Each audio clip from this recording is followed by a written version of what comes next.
All right, guys. Welcome back to the next episode of the Grand Prairie PD podcast. I am here with Whitney as my co-host. Hello again. Katie's off doing Katie things. And we're here today with Officer Jim. Correct. We're just going to jump right into it because it's going to be obvious pretty quickly that you sound a little different than the rest of us. Yes. So tell us a The little bit more about... serious I am, the more it comes out. Okay. Tell us a little bit about yourself, where you started off at. And, Yes, sir. Originally from Brentwood, Long Island, New York. Born and raised. Okay. Graduated high school there. Went to college for a couple of years there. Great set of friends that I stay in contact today. Shout out to John, Mike, and Anthony. Great people to be around. My parents were the best. They are the reason why anything has happened to me, and I always give them credit. My father was the main breadwinner. He was a mechanic for American Airlines. Oh, wow. And my mom was the homemaker, and that was a job. Yeah, no kidding. So I don't want to sell her short in any way, shape, or form. She was the glue that held the family together. There was never a time when I walked out to the bus stop that I didn't look over my shoulder and she was standing at the door watching us go down the street. That's awesome. So great upbringing in New York. And then at the age of 20, my dad transferred here to the DFW area with American Airlines to become a supervisor of mechanics out at DFW. So summer of 1987, the family, mom, dad, brother, sister, me, made the move to Arlington, Texas.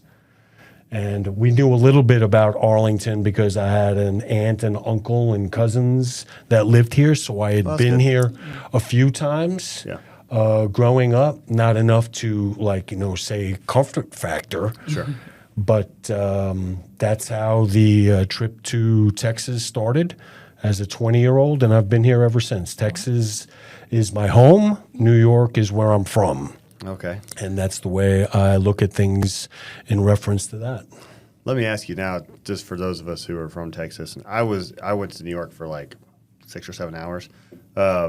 When you talk about like where you're from, I know there's New York with grass and there's New York with a lot of buildings. Yeah. Right. Long Island, you're deep city.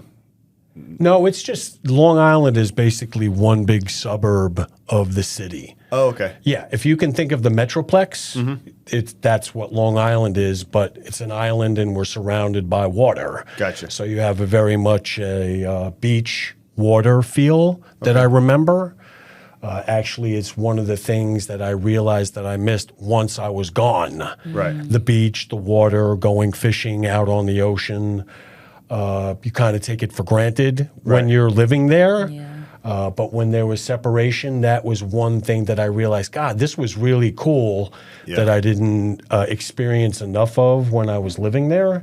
And then wished I could experience it more when I have the opportunity to go back. Right. So that, in a nutshell, was the first couple of years of my life before I moved to Texas. Awesome. Did you know the whole time that you were eventually going to go into law enforcement? Or No, I'd love to, and I've told this story before. Becoming a police officer was not something that I always wanted to be. Okay. But when I realized that becoming a police officer that's when I realized it was my calling. Yeah. I didn't realize it was my calling, say, like from age 8, or I wanted to wear the badge. But when I realized that this was something that I could really be passionate about, there was no stopping that train from happening at, whatever needed to be done. And so... What was the catalyst for that? Yeah, I wish I could say that. One of my shout-outs that I made, my friend John Meehan, became a New York City police officer at a very, very early age. He tested at 20, got hired at 21, and I was still in high school. And hearing some of the things and seeing him up close and personal, and not in a... I don't even know how to say it, but seeing him in his uniform in a controlled, non-stressful environment was something that planted the seed, but I don't think I realized it at the time. Right.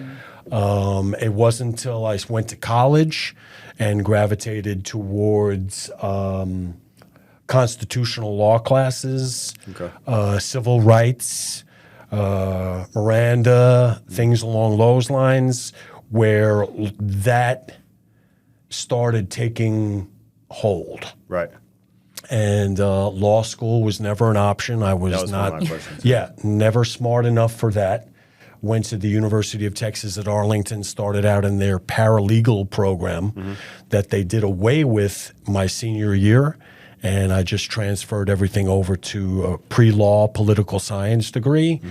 And that just, the more law classes and the foundation for these things, especially on the law enforcement side of things. Obviously, you have to get a broad reach of different things in school, but the more that it gravitated to day in and day out rules, regulations, laws is what really, sunk it for me. And that's when I knew that being a police officer and, like I said, the calling really took hold. Right.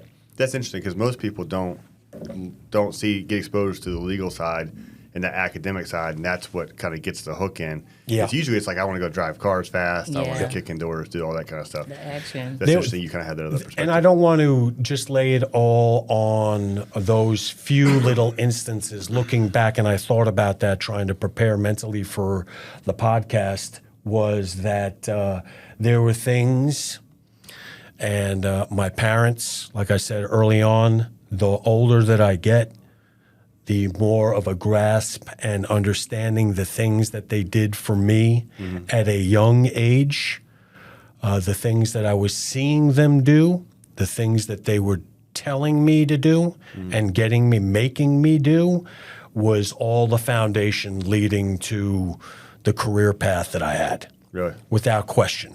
And just for an example, and this is something that I thought about this morning, my dad was a mechanic. He wore a mechanic's uniform every day. Right. He looked 10 out of 10 every time I saw him going out the door in a mechanic's uniform. Yeah.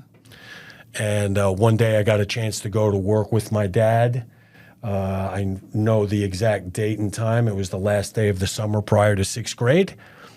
And I saw people showing up in T-shirts, shirts unbuttoned, Sure. jeans, sneakers, and seeing my dad compared to the other gentlemen. Now, they could have had different roles, different jobs, whatever. But as an 11 or 12-year-old, recognizing that there was something different that your dad did that others weren't doing, huge impact on me. And then my mom gets just as much credit for the things that I saw that she did around the house. Right. Everything in its place, nothing out of order, no clutter, beds made every day. That was big. That was important. She would have a stroke if she saw my house. Yeah, absolutely. And I'm not judging others. I'm just I judge saying. myself. I'm just saying what was important for me Yeah. in those formative years and the things that I carried through as an adult. Straight back to Jim and Joan. Yeah, that's awesome. Yeah, it's one of those things as parents, you always try to balance the giving instruction, but also following through on it yourself, and Right. how much just doing something is actually a form of instruction. I always get on my boys about make your beds, make your beds, make your Yeah. beds. About 50% of the time they do it. Yep. And my 10-year-old walked into my room to get something and realized my bed was not made. He's like, looked at my bed and looked at me. I was like, Right. got me. And I'd be remiss in saying, just because this was all very recent, is that I had great direction from a junior high wrestling coach, Mr. Warren Walker. I was only spent 2 years with him, 8th and 9th grade, and he put a good sandpaper to what my parents were doing, mental toughness-wise. I was going to say that's a huge thing in wrestling. The things that we did for the 2 years that I was with him, I don't know are allowed anymore. Right. And I had the great fortune of visiting with him this past summer. After not seeing him for 30 years, they had a little recognition thing. Oh, very nice. And about 25 or 30 of us who had wrestled for him, we got together and got to visit with him and tell him how much he meant to us. So anything that talk about my foundation with my parents, my brother, my sister, my friends, I would be remiss without talking about my junior high wrestling coach. He is a reason. So, he put just continued on some of the messages that my parents were, but because somebody else was different saying it than my parents, Right. Yeah. you almost like, oh, yeah, you gravitate to because somebody else than mom and dad is talking to you about that. Yeah, and those coaching roles are so important. Yeah. Yep, very big, very big. We're always we're very fortunate with the coaches that we have for my kids, like baseball and whatnot. But it's one of the things my wife and I always talk about. You're not just picking a team. You're not picking skills. Like it's one of the only roles really that I think you put another adult in a position of authority and say, hey, we want you to emulate this person. So you really have to make the right choice and make sure they're not only performing well, but they're conducting themselves in a way that you want your kids to. Absolutely, Yeah. absolutely. So what year did you get into law enforcement? I was hired by the city November 16th, 1993. Okay. And for the better part of the rest of November, all of December, and then January of 1994, and I remember this because it was my birthday, started the academy January 18th, 1994. I turned 27 in the academy, and the academy was the Tarrant County College up in Northwest Fort Worth. Right. Myself and retired officer John Flores started the academy in January of 1994 Very awesome. and spent it was February, March, April. It was about 3 months the academy was back then because April 1st of 94 was a graduation from the academy. Golly. 1994, and then went straight into a short little mini in-service that lasted maybe like a week or two. Wow. And then it was field training. I can't imagine doing a 3-month academy and then here's your badge and gun and go There you go. go do cop There you stuff. go. And it was literally that. Yeah. It was, and we do things a little bit differently today. Yeah. And the only analogy I can say day one of training, I got the keys thrown at me. Right. Wow. Here we go. Can you tell us about some of those differences compared to then and now that you would say that stands out? And I don't want to, yes, I will do that, but I don't want to say good or bad. Right. I can tell you everything that occurred to me, I felt like fit my personality. Everything was on my shoulders. I was going to learn. I either sank or swam by myself. Right. I'm not criticizing anybody for touching the table anymore. Okay. But the difference was not a lot of instruction in mental preparation for this is what's going to happen. Right. It was more, here we go. And we'll figure it out, more on-the-job training than instruction. There was an occurrence, then you receive the training instead of, okay, mental prep, training, occurrence, follow-up training. Right. That's the best way that I can say that. But looking back on it, I loved it. Yeah. The anxiety, the edge of everything being new and having to be retained was perfect for me. That's awesome. Yeah. I was not afraid of making mistakes. That's huge. Yeah. And I think, to your point, that is huge. I think today, people make mistakes and they cave. Yeah. Yeah. And they cannot get out of their own head when they make mistakes.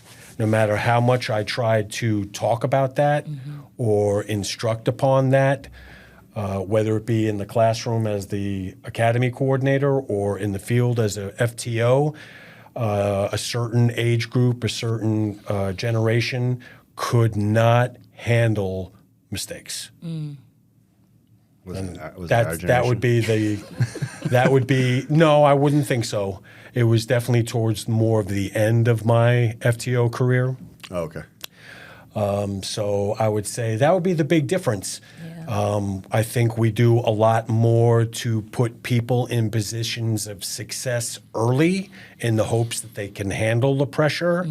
And in my time, right, the pressure was expected to be handled Right. because you were expected to do the job, Yeah.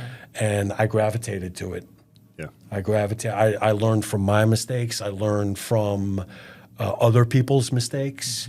I was not really concerned on the good things that I did that day. I focused on the things that were needed improvement and didn't go well. Yeah.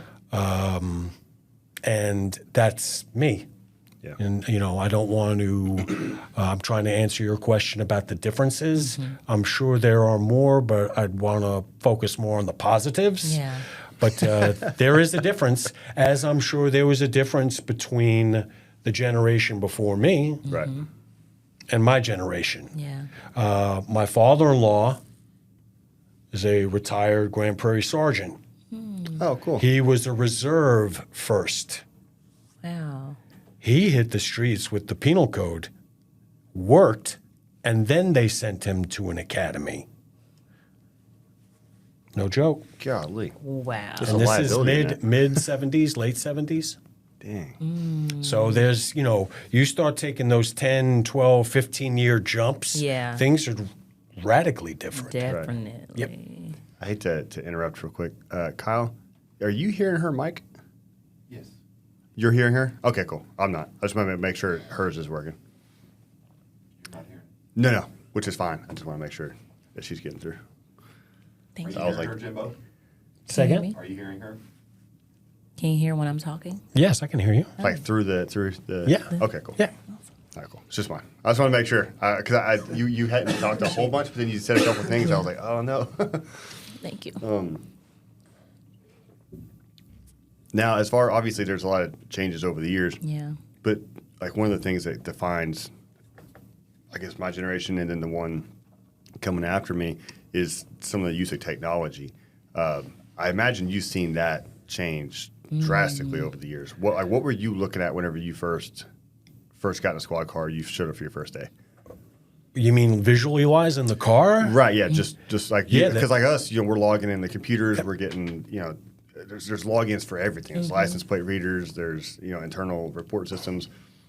For y'all, I know it was a little bit different. Explain what that looked like. Absolutely. We have one down in the display case in the lobby. Yeah. There was that MDC with the screen that was maybe like 3 by 3. You know, you could type on it, you could receive your calls, you could send messages, you could send messages from car to car, just like not much different than what happens today. Right. And you hit toggle buttons, not much, different than today other than the F keys or the touch screen that's on there. I still think the capabilities were the same. I don't think there's anything different information-wise, and this is just generally answering your question off the top of my head. But to look at it now compared to what we have now, it's obviously archaic compared to, for me, when there was no such thing. Everything was pen pad Right. and radio, right? And to just further layer your question, maybe something that you may have asked is, I tried to teach the people that were coming into the car with me how to act without the computer. Right. Writing down the calls on your pad, addresses, what's going on at the particular call in case for some reason, everything's shut down en route. Yeah. Now, Now, were you a slam the computer shut kind of guy? what's that? Were you a slam the computer shut kind of guy? No. I hated no. guys like that. Not me. I needed them. they helped me a lot. But yeah, in the moment when you're driving along, you're like just trying to, I'm really a cop. This is cool. And then someone slams it down. They're like, go, get us where we're going. It's like, oh. I think maybe there were different ways that I tried to accomplish that, but and because I was trying to keep them from going down their rabbit hole, Right. I tried to keep their pressure constant. But yet, Okay. when it was time to increase the pressure, taking the map away from them was something that I felt could have been catastrophic. Right. Because that is the thing, to answer your question. If there is something that I'm very, very pleased about in reference to the technology, it's the map. And that's what I was kind of getting at too, because that's the big thing for me. I mean, like the messages, and there's ways around that type of communication, but that map is monumental. And, Which leads to a story. all right. Right after I got hired, within days, now retired Assistant Chief Mike Taylor, he was an officer at the time and an FTO at the time, was taking me around, getting my uniform, showing me the credit union, getting my vest, showing me where the different things were for the city. And he's like, we're walking through the old briefing room at the 801 Conover. And in the corner of the room were stacked Graham Prairie phone books. Okay. I'm going back a ways. Right. Yeah. We'll put a link in the description so people can understand what a phone book is. Yes, exactly. Click He's there. like, you're going to need a map. Right. Went to the phone book, went to the back of the phone book, opened it up, ripped out the map that was in the back of the phone book.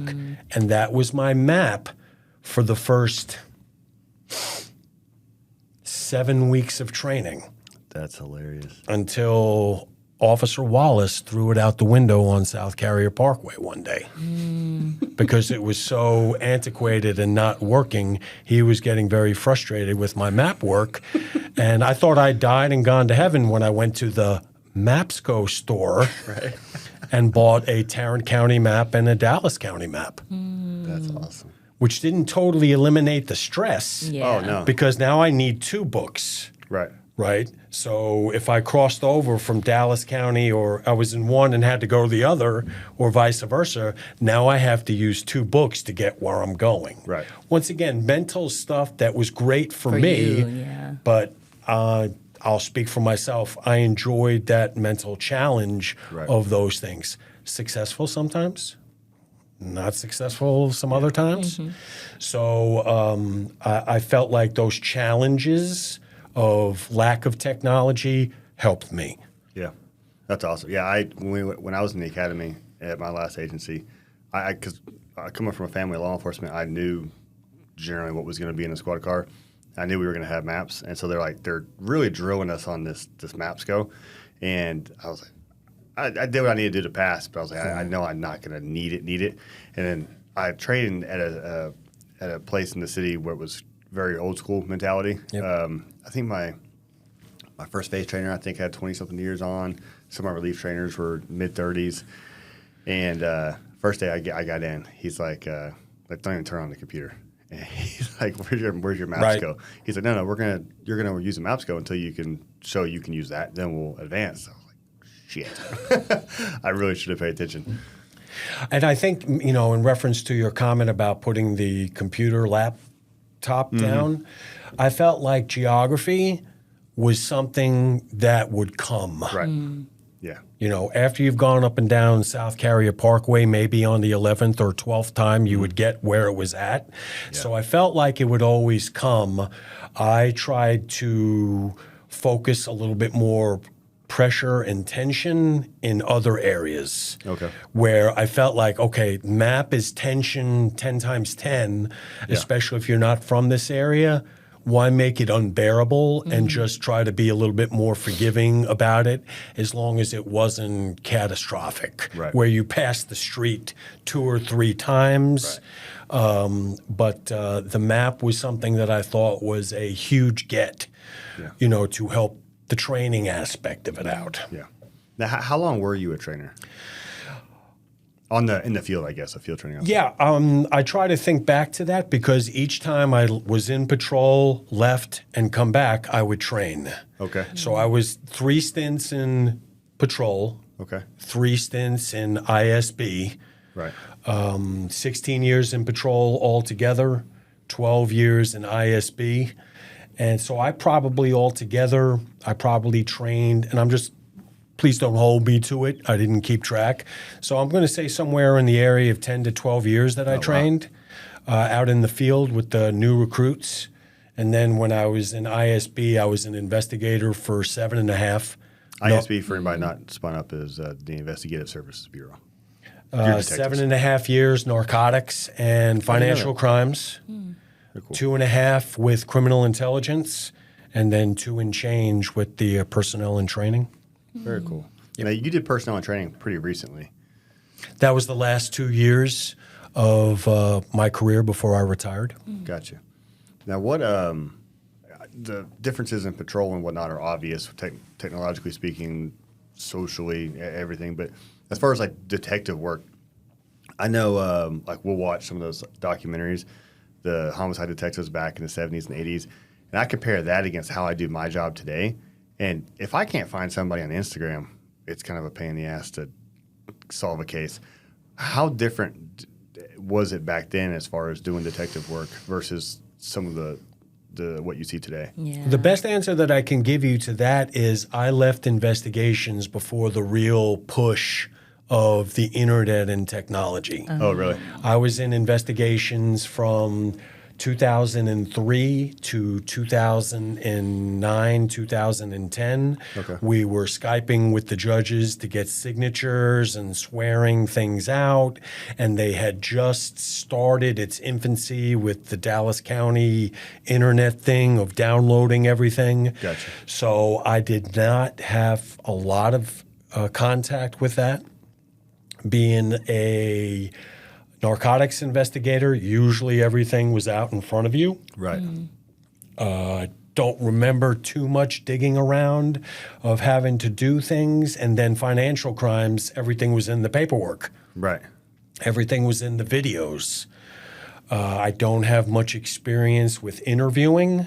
Really? Getting people to confess when they don't want to confess. I never considered that a strong suit. Me either. I'm terrible with it. I did not like going into an interview with my cards having to be placed down. Yeah. I wanted them to see everything and that be the pressure unto Yeah. themselves. Yeah. I didn't like BSing with them to try and get them to yeah. confess. The exact same way. So those were not my strengths. So to the technology part, I can't really talk much about it from the investigation standpoint. But the technology definitely started becoming a player in 2014 when I went to the Criminal Intelligence Unit, Right. where the internet and all these gathering of information that we store somewhere, and then we gather this information and put it on paperwork for others to digest and learn and problem solve with. Yeah. Right. I enjoyed that, trying to find my niche because I was the first police officer part of that unit outside the supervisor was mostly civilian. Really? Okay. Jill Myers was the civilian in the unit. She has since left, but she taught me a lot. What were you doing day in, day out? Day in and day out, I was just making reports, helping investigators, coming up with photographs, doing criminal history searches, doing the searching tools that we had, making hotspot reports. A lot of my time was spent doing CompStat things every Right. 2 weeks. I got to take a peek behind the curtain every 2 weeks and be a part of CompStat. Jill and myself were responsible for creating those reports that were put up on the screen for everybody to see and digest and get disseminated to the troops. Right. So I did have to, I remember having to generate a lot of my own stuff. Right. To be productive for 10 or 8 hours a day. What was I going to do to be productive because it was a new position? Yeah. There wasn't a lot of boundaries set up for that position, so I had to define my own work and just whatever needed to be done. I believe, you can correct me, is now the investigators do their own bulletins. For the most part, yeah. I did bulletins, and Jill and I did bulletins. They would send us the picture, the information, and then we would create the bulletins. And that was just a checkbox to the things Right. that we did, but that was one of the things. But I tried to find what was open investigations and do a lot of the background work for the investigators so they could do their investigating. Right. One of the things, retired officer Mitch Zimbrook was new to the task force, and when he settled into his job, he needed Grand Prairie persons and cases that fit their criteria so he could go find them. Right. So I would do all... He was a marshal, so he Correct, was in the going to Marshals unit. apprehend. I'm Right. sorry, but I didn't add that.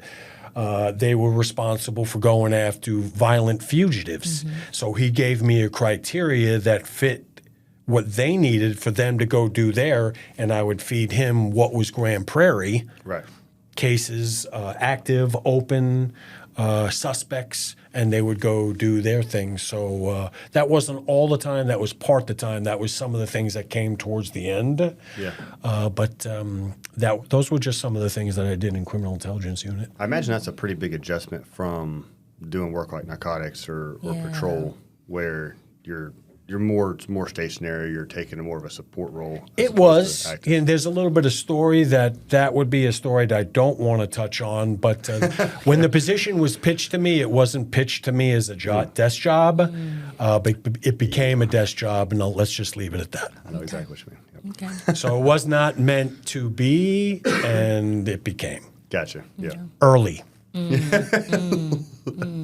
It seems like I feel like they won. Yeah. There was yeah. something like that. Week 2. Yeah. Like, okay, this acceptance though. I like how you accept it, and it seems like you're very intentional. It seems like each position that you go to, you're really intentional about. Okay, this is what we're doing. I'm going to have a system. These are my strengths, and you play to that.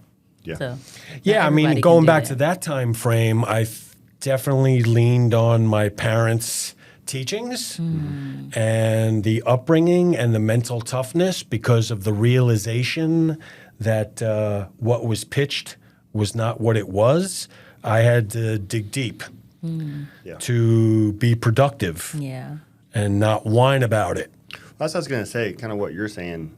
You seem pretty well adjusted. Yeah. For a cop who did as long as you did, and even me talking about when things don't go my way, he does seem like you have a very, okay, this is what it is, let's move on. Yeah. As opposed to just being really freaking angry, which is what typically you get. When you Yeah, just but talk to I somebody. guess I'll take that as a compliment, being told I was well adjusted. But yeah, I mean, that was tough. Yeah. That was tough. And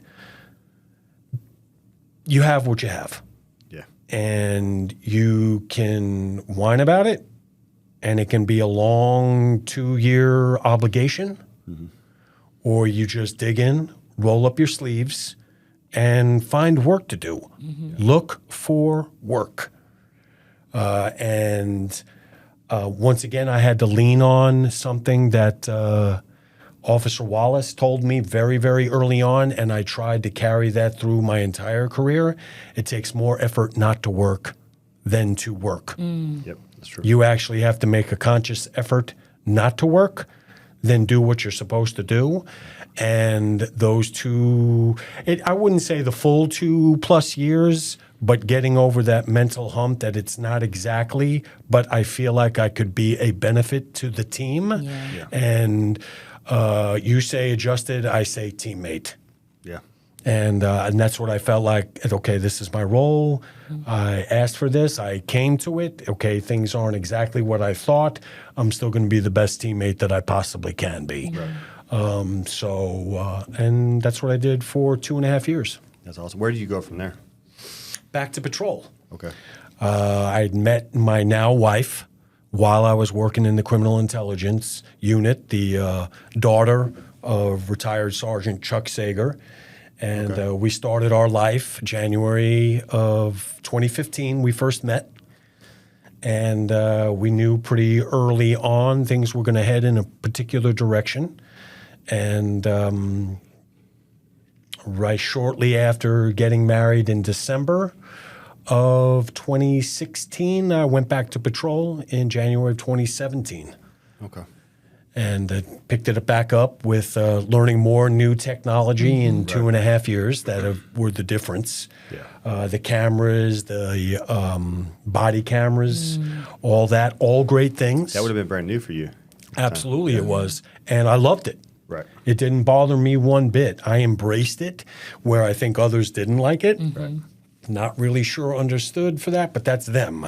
A lot of them didn't either. And I was kind of one of them at first. But then when I actually started thinking about why is it that we're hesitant about this, it's the guys around you are griping. And it's it can be such a toxic thing in our profession. But the guys around you would gripe about it. Yep. And you're just like, okay, yeah, this sucks. But if you'll stop and think, like, wait, why does this actually suck? And it didn't. It was awesome. No, yeah, I mean, it was just, and once again, technology-wise, that was something that never bothered me. Now, the first time that I saw it, right, on somebody's uniform, it looked 5 times bigger than it really was because I wasn't expecting to see that in somebody's pocket or in the middle of somebody's shirt. But once you got used to the visual of it, and then I loved it. Dude, when I remember the first time I ever used mine, it was just like on some alarm call, but I felt so self-conscious because I don't know why I felt like everyone in the department was going to watch my video, and I was just like making sure I do all the right things, and I was like, I'm never going to get over this. It's almost like a stage fright of having the camera running, but then you forget about it pretty quick. And Yep. Back to patrol for another 3 years, more training, and this is kind of where I started realizing the generation gap.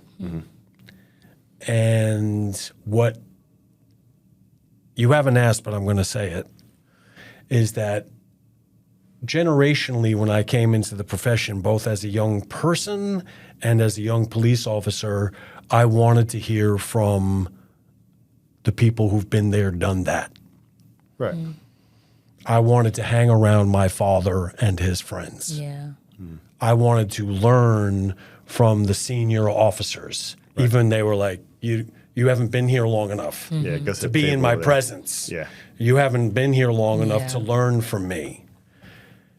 And when I started getting that feeling from recruits, where they weren't wanting to hear what I had to say because I was older, or whatever their preconceived notion was of what an FTO should be, when I started getting the feeling from them that because of my time and seniority that they may be tuning me out even though they needed to know what I was telling them, Right. I knew it was time to go because they were hindering the process right, because of me.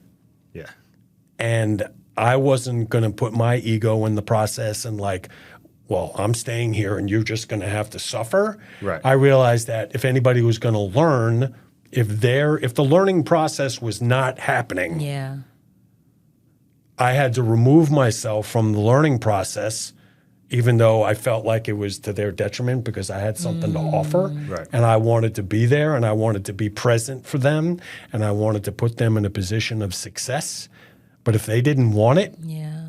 I needed to remove myself. right, And that's why I left the field training program is because of the age gap wasn't affecting me. right. It was affecting the Yeah. recruit from their perspective. Yeah. It wasn't that I was looking down on them. I literally got the feeling that they were looking down at me. And I was like, number one, this is affecting the learning process, Yeah. and that's on them.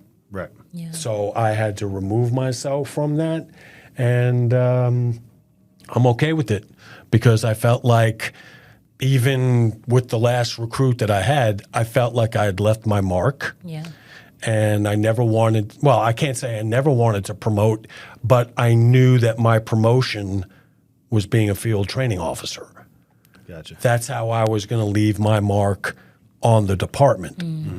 And the one thing that I realized very early on in my career is nothing lasts forever. Right. There's an end to everything, whether it's a unit, a group of people that you work tight with, promotions, moving, different shifts. It all breaks apart naturally in one way, shape, or form. And I felt like this was the natural progression. This was a way of saying, Hannigan, you've done your thing. Yeah. Now it needs to be done by somebody else. Right. So, and I don't have any heartburn about that. And even looking back on it, even at the time, I knew that it was just its natural cycle of things. So that happened early on or mid of those 3 years. And then I enjoyed being by myself, Yeah. As FTOs normally do, not having to adjust the car in any way, shape, or form.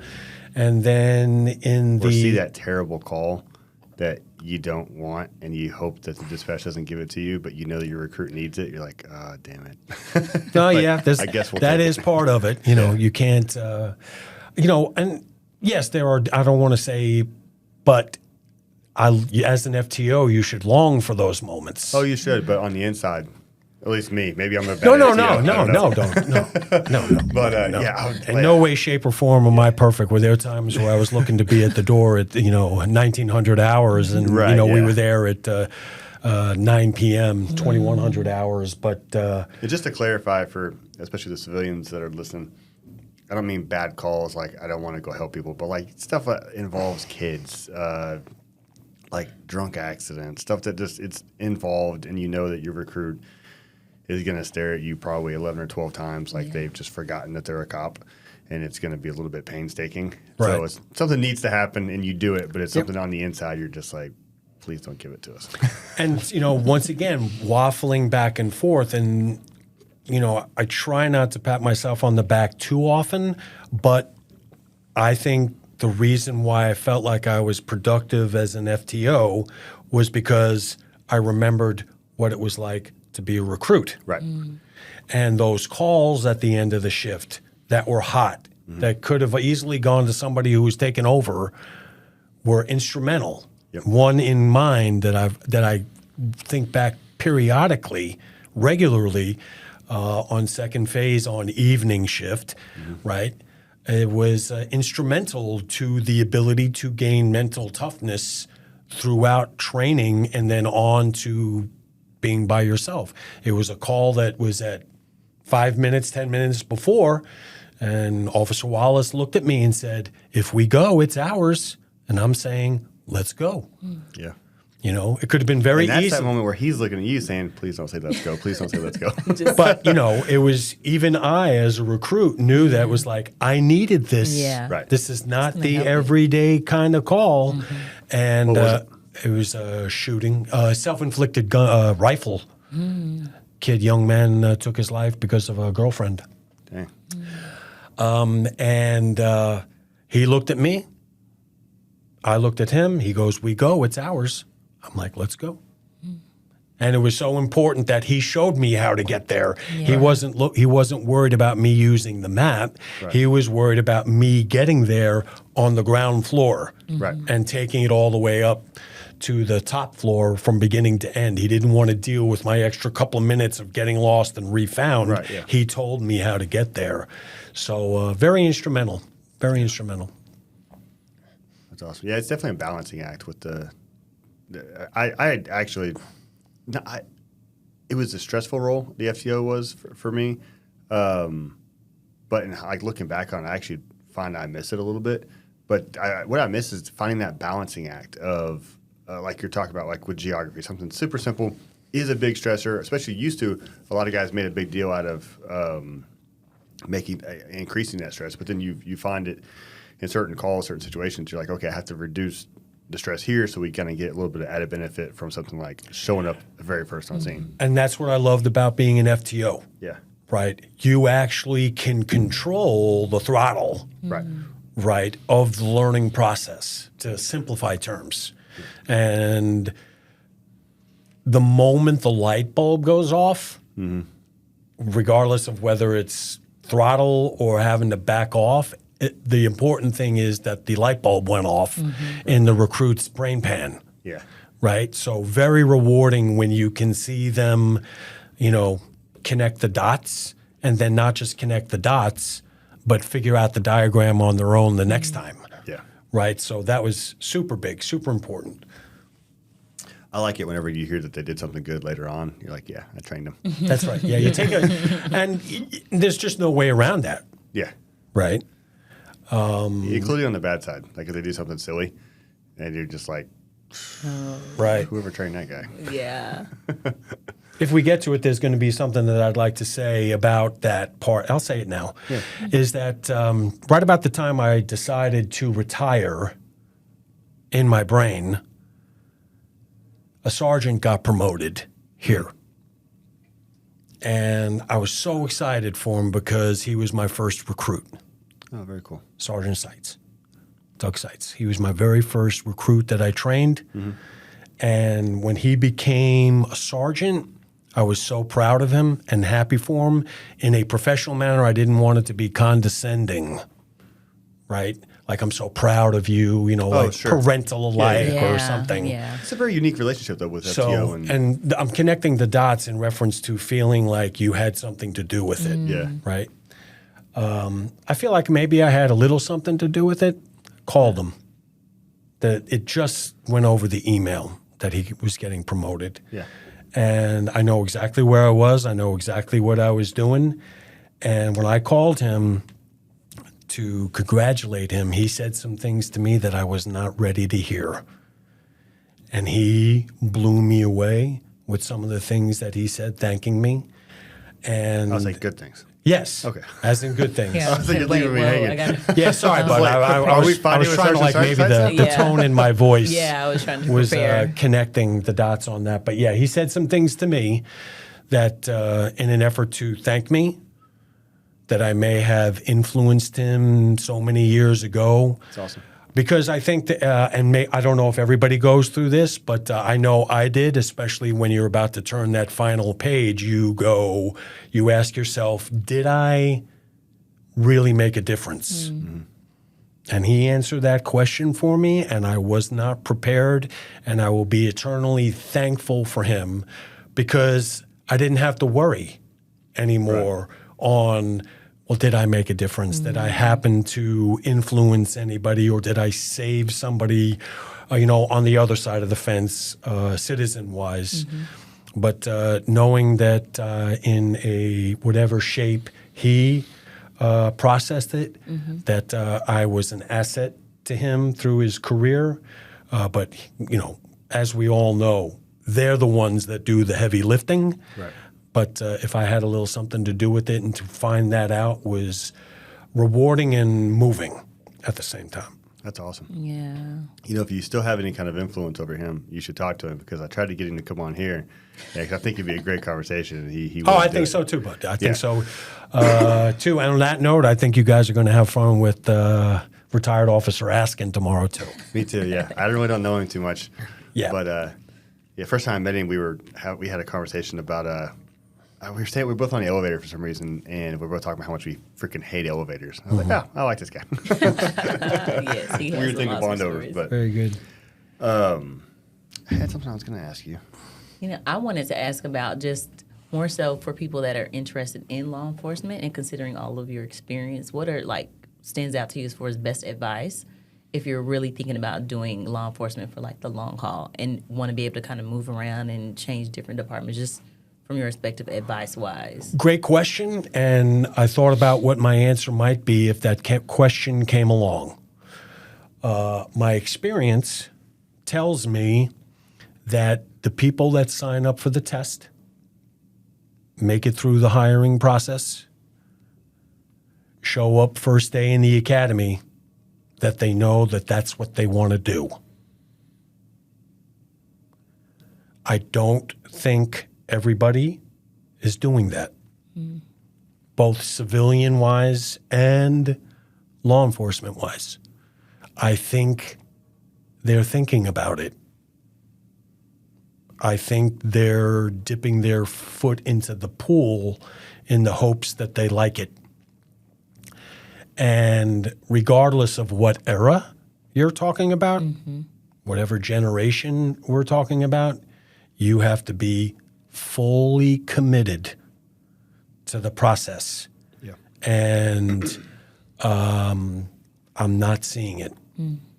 Why I do you don't want to say it's across the board, Sure. but my very first academy class isn't here. The whole thing? All 5 of them. Wow. And I think people are showing up because they feel like they can fool others. But once they cross the bridge about not even being able to fool themselves anymore, that's when they pack it in. Yeah. That's my opinion. So to answer your question is, do your research. Is being a police officer what you want to do? And you said short term. I'm going to push that aside. Yeah. Long term. This has been my life for 30 years. I don't want anybody here who's for the short term. Right. Grand Prairie is the best outside of my family and my friends. The city of Grand Prairie and the Grand Prairie Police Department is the best thing that's ever happened to me. And I need people who sign up for the Grand Prairie Police Department to see that right away. Because it's difficult. The hiring process is difficult. Yep. A lot of scrutiny. The academy is difficult. A lot of pressure. Field training, the citizens' life is difficult. You can't go half in on something like that. I believe it's happening. I know it's happening. Well, and I think, probably maybe go back to some of those generational differences, but we very much, even in my generation, it's just a different approach to employment. It is. It's less of wanting to prove yourself that you can be there and more of a, hey, why should I stay? Yeah, And, like I don't have to do this. Right, yeah. Which, and honestly, in a lot of areas, I'm okay with. It's just in this profession where that trying out phase, where if you haven't done your research to know if you're even compatible with a job, you can get yourself or other people killed. Right. It's a completely different animal. I mean, any other profession, I'd say, fine, make your employer prove to you why they value you. No problem at all. But this one, and I think like doing your research, a lot of that goes back to write-outs, and I always preach that. But get in a squad car with another officer. If you don't know what the profession's like, get as close as possible before, because you might do it and realize, hey, this is awesome. This is what I want to do.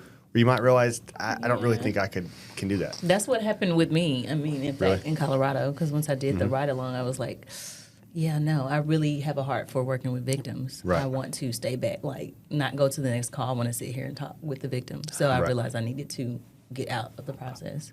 I think there's a lot of check boxes to the reasons why things are, and what you both have hit on are a thing. And I think one of the big things could be perception. I don't know if people really understand what's being asked of them on a day in and day out basis. Yeah. And the reason why I say that is because, and I loved it, I promoted it, I bragged on it, that the citizens of Grand Prairie and the Grand Prairie Police Department ask more of their officers than maybe other departments ask. No, for sure. And I don't know about other departments. I know what I hear when I'm training somebody who's worked in a different department, and I've asked, hey, have you ever taken a shoplifter call? Or have you worked an accident at your other department? And when they give an answer that is not what I expect based on what I know here in Grand Prairie,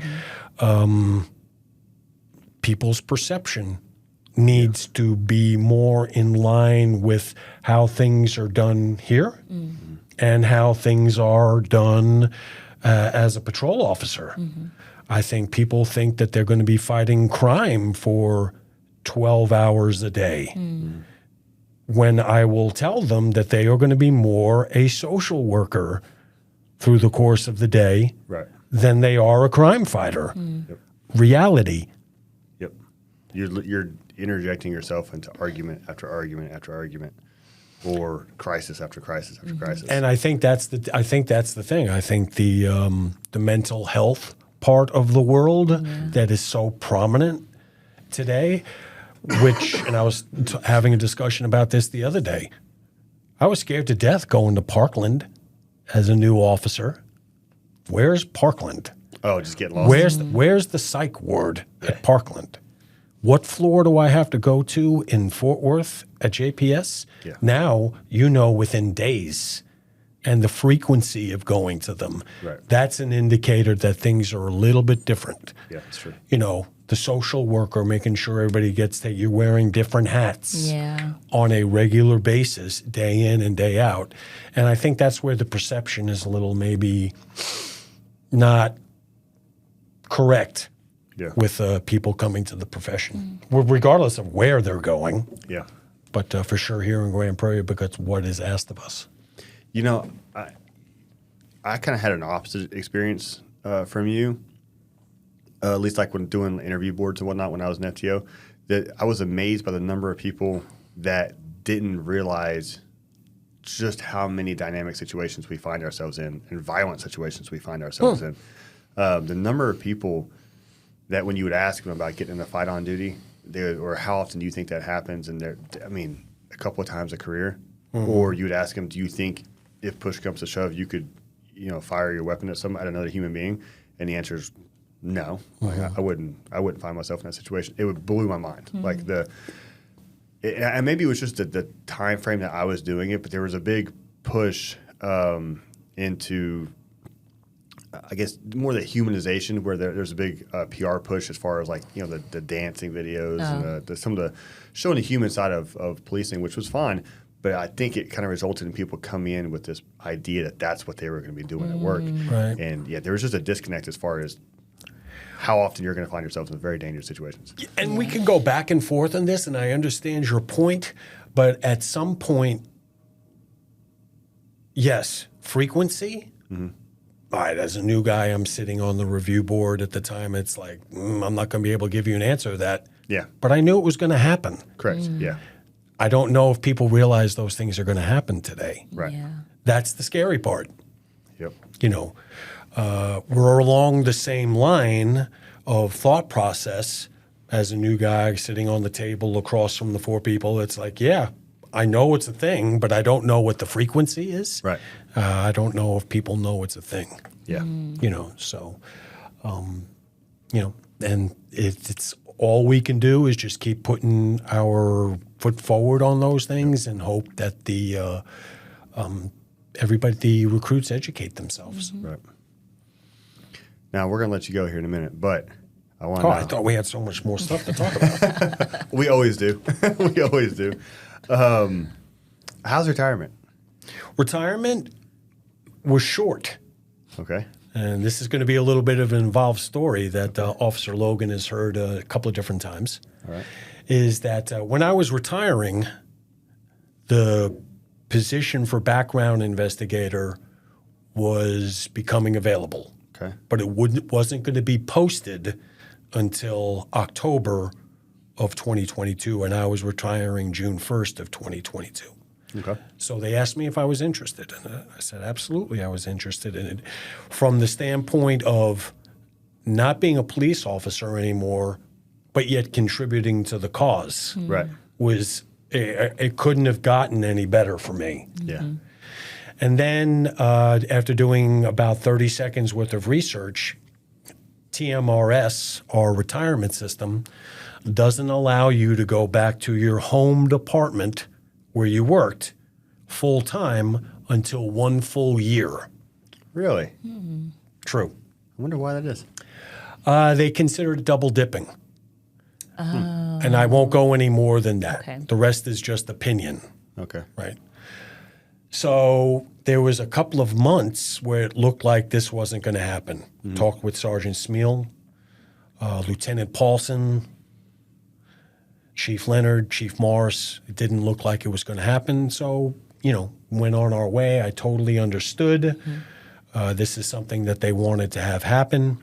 And then lo and behold, I got a text message from Sergeant Smeal, end of September, call me.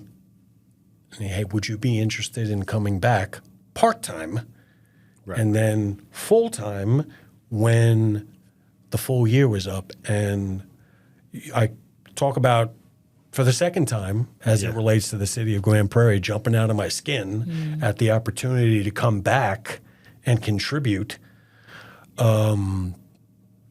Second best thing that's ever happened to me. No, that's no joke. That's why I tell people I knew that right then and there, and still say that. Retirement was good. I retired to stop being a police officer. I didn't retire not to work anymore. So this avenue, this fork in the road to come back as a civilian, second best thing that's ever happened to me. Well, in the area that you're contributing in, dealing with something that obviously you have a very clear perspective on and opinions on as far as the attitudes people need coming into the profession, you get to kind of weed that out and find people that maybe shouldn't be here before they get through the process. I try. Yeah. There is there's an element of being a filter, and then there's an element of certain things are allowed to occur during the process just to make sure we get an applicant that could be qualified. Right. So I try to be the best filter that I can. I always look at it from the standpoint is, would I want to work for this person? Would I want somebody else to work with this person? Right. Right? Do they look at this as seriously as I still look at it? Yeah. Now, if that's old man syndrome, 30-year veteran syndrome, I'm not going to apologize for that. Right. I want, like I said, it's an equal sign to me. You can't ask me to be serious and not take what I do serious for the end result for above average applicants and positions, regardless if that's for an intern or for a dispatcher or for the jail. I take my job very serious. I don't take it any less serious than when I was a police officer. Right. It's the same kind of intensity. I just don't wear a badge and a gun anymore. Right. So I knew day one that I was going to be applying the same work ethic to my new position that I did to my old position. And I sleep well, knowing that if I have to remove somebody from the hiring process because I know that removal makes the unit stronger, then I love giving people opportunities to get jobs. Yeah. But I also take very seriously the removal of an applicant that does not need to be here. Yeah. Well, I'm glad you're there doing it. I enjoy every minute of it. Makes everybody else's life a little easier. That's for sure. I hope so. Well, do you have anything? No. This has been such a wonderful. Yeah, I'm glad you sat down with us. I've been fussing at some of the older guys because we haven't had as many tenured guys sit down with us as I'd hoped for. But I'm glad you're doing it. Hopefully you can go bully Sergeant Seitz into sitting down with us. Yeah, I mean, I'm glad. I mean, I saw the podcast that come out, and it's a lot of younger guys and gals. Yeah. I get it. Yeah. I get it. Well, getting a cop to do this is out of the ordinary. Right. Oh, most is of- it? Oh yeah, most guys are not. I'd like to think that in some way, shape, or form, my time here with you helped promote the department. No, I will. And I ultimately understand that that's the thing, but I would get in trouble if I didn't say hello to my wife. Hi, Christy. Love it. Because she told me about, it's like, okay, don't go so hard on this topic. Don't go, be nice to the young kids. And then tell them what a wonderful wife you have. So I love you. So hopefully the chief will allow that last little personal comment. She'll get a kick out of it. Awesome, Jim. Well, I sure appreciate it, sir. Thanks for having me. I enjoyed it thoroughly. And I'll try to do the best I can to get some of the more gray hair crowd in here. Oh, yeah, please. Please do. Thank you very much. Appreciate it. Till next time. Thank you. Yep.